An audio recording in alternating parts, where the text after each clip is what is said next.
Гадәттә Казан Кремлендә төрле ярышларда җиңү яулаган спорт коллективларын хөрмәтлиләр. Әле күптән түгел генә монда Татарстанның баскетбол һәм волейбол клубларын бүләкләгәннәр иде. Бүген менә шушы иң затлы, зиннәтле бинага Зиннәтулла Биләлетдинов уенчылары җыелды. Алар бу сезонда көмеш медаль белән бүләкләнде, ләкин әлеге күрсәткеч алтынга тиң. Чөнки өмет инде өзелде дигәндә, алар үзләренең характерларын күрсәтеп, финалдагы 7нче уенга барып җиттеләр. Хоккей яратучыларның мондый уенны күптән күргәннәре юк иде.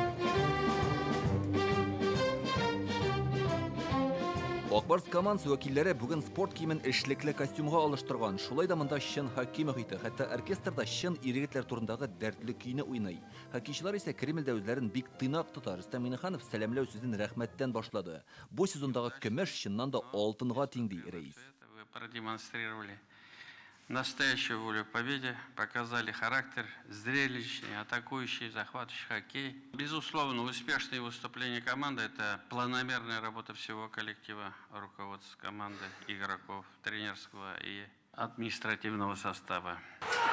Акбарслар өчен бу сезон кубок яулаганнан да үзенчәлеклерәк булды. Беренчедән, Казан клубының 5 ел финалга чыкканы юк иде. Сезон башындагы җиңелүләрдән соң җанатарлар хәтта плей-оффка үтүгә шикләнеп карады. Команда төз чүкте дигәндә, остазлык вазифасы Зиннәтулла Биләлетдиновка тапшырыла. Тәҗрибәле тренер тиз арада һәммәсен дә уңай якка үзгәртә алды. Нәтиҗәдә Акбарслар Көнчыгыш конференцияда беренчелеккә чыкты.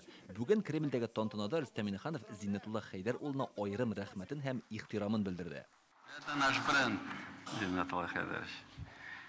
Ходай тәгалә аермасын сезне бездән. Плей-офф сериясендә катлаулы ярышта Акбарслар Нефтехимик, Адмирал һәм Авангард командаларын ярыштан төшереп калдырды. Хоккейчылар һәр уенда үз-үзләрен аямыйча уйнадылар ди тренер. Рөстәм Миңнеханов бүген аңа Тастыр оешуга 100 ел медален тапшырды. Команда проделала хорошую работу. Без лаеклы нәтиҗә күрсәтү өчен барсын да эшләдек. Бераз гына уңыш һәм тәҗрибә җитмәде сыман. Ләкин тырышлык игътибарга лаек. Кемнәрдер имгәнгән булсалар да ярыштылар. Шуңа күрәдер дә Акбарсны Татарстанда гына түгел, башка төбәкләрдә дә яраталар. Финал аерым игътибарга лаек. Бер үк состав белән уен алымнарын үзгәртү, җитди каршылык күрсәтеп, сакланудан һөҗүм тактикасына күчү булар һәммәсе дә тренерлар составының тапкырлыгын, зирәк фикер сөрешен күрсәтә. Команда прошла достойно. Команда бу сезонны лаеклы рәвештә төгәлләде. Медаль яулаган өчен рәхмәт сезгә. Тренерлар составына бик күп тырышырга туры килде. Бу бит сезон уртасында яңа команда белән эшли башлау кебек. Никто не разочарован нашей команде. Мы гордимся нашей командой. Это самое главное. Бу сезонда спорт карьерасын төгәлләгән Данис Зарипов плей-офф сериясын читтән генә күзәтте. Тик күңел барбер бузда ди легендар хоккейчы. Уңыш бердәмлек бәрабәренә ирешелде. Ребята молодцы, и Зиннәтулла Хәйдәрович зашел как бы. Әлбәттә, егетләргә фәрин дип кенә әйтәсе килә. Зиннәтулла Хәйдәр улы командада эшне дөрес итеп оештыра алды һәм яңа елдан соң бер артлы җиңү яулый башладылар. Команда Кремльдә дәүләт бүләкләре рәхмәт хатларына ия булды. Клубның барлык вәкилләренә КХЛның көмеш медальләре тапшырылды. Рөстәм Миңнехановка да көмеш медаль һәм хоккейчыларның автографы куелган панно бүләк иттеләр. Хәзер команда җәйгә ялга китә, аннан соң күнегүләр, сезон алды ярышлары башлана. Составта бераз үзгәрешләр дә бар.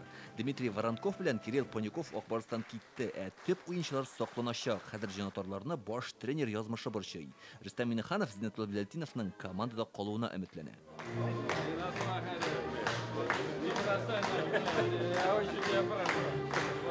Илдар Сафиуллин, Вадим Илларионов, Яңа Гасыр каналы.